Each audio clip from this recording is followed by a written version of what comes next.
กำลังลุกขึ้นและเปล่งแสงแห่งกล้าท่านผู้ชมการฮัดแอบก้อนกำลังสวนสนามเฉลิมฉลองวันสถาปนาสาธารณรัฐประชาธิปไตยประชาชนลาวครบรอบ50 ปีบรรดาก้อนกำลังทุกภาคส่วนได้พร้อมกันสืบต่อสุนใส่ในการฮัดแอบสวนสนามอย่างตั้งหน้าเพื่อรับประกันความพร้อมในการสวนสนามตัวจริงให้มีความเข้มแข็งแสดงถึงความองอาจกล้าหาญของกำลังป้องกันชาติป้องกันความสงบและมื้อนี้ก็ได้มีการแสดงทดลองประสานใหญ่ก้อนกำลังทุกภาคส่วนครั้งที่ 1อยู่ที่เดินท่าหลวงนครหลวงอีจันทร์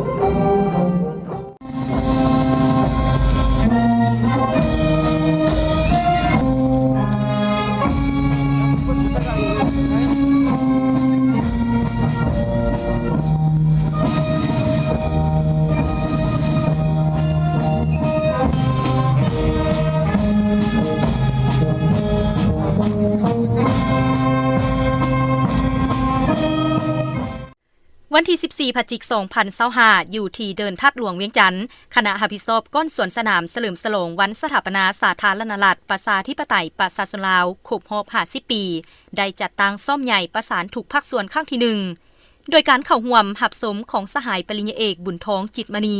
ผู้ประจำการคณะเลขาธิการศูนย์กลางภาครองประธานประเทศแห่งสาธารณรัฐประชาธิปไตยประชาชนลาวมีสหายพลเอกจันทร์สมรจันยราชกรรมการกรมการเมืองศูนย์กลางภาครองนายกรัฐมนตรีผู้ชี้นำเวียกงานป้องกันชาติป้องกันความสงบขันศูนย์กลางสหายพลโทคำเลียงอุทาไกรสอนกรรมการศูนย์กลางภาครัฐมนตรีกระทรวงป้องกันประเทศมีบรรดาสหายกันน้ำภาครัฐกันน้ำบรรดากระทรวงองค์การอ้อมข้างศูนย์กลางภาคอนุกรรมการชี้นำรวมและบรรดาก้อนสวนสนามเข้าร่วม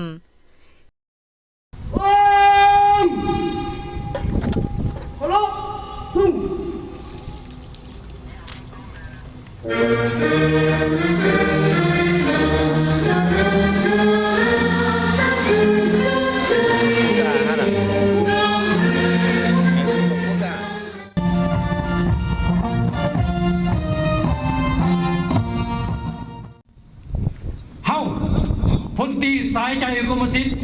ห้องรัฐมนตรีกระทรวงป้องกันประเทศหัวหน้ากรมใหญ่เสนาธิการกองทัพผู้บัญชาก่อนกำลังเดินขบวนสวนสนามรายงานสหายพลโท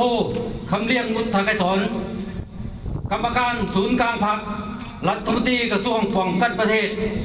การจัดตั้งกาเกียมก่อนกำลังสวนสนามเพื่อเฉลิมฉลองวันสถาปนาสาธารณรัฐประชาธิปไตยประชาชนลาวครบรอบ50 ปีได้จะตั้งสำเร็จเยี่ยมเชิญสหายตัวแถวครับ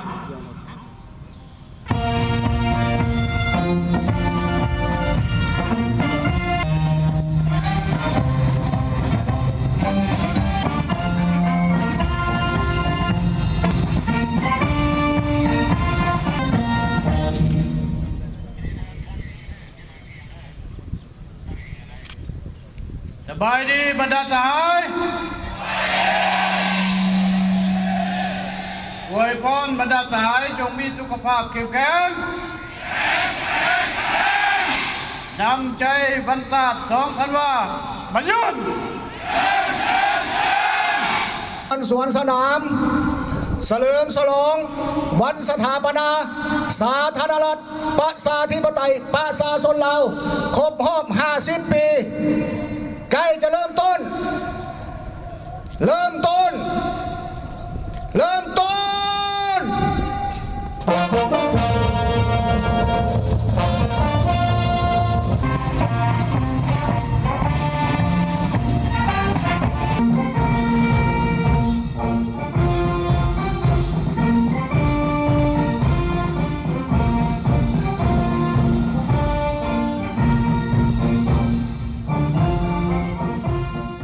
การประสานใหญ่ครั้งนี้แม่นเพื่อกวดกาความพร้อมคืนในการประสานของแต่ละก้อนว่ามีความพร้อมเพรียงมีความเป็นระเบียบเรียบร้อยระดับใด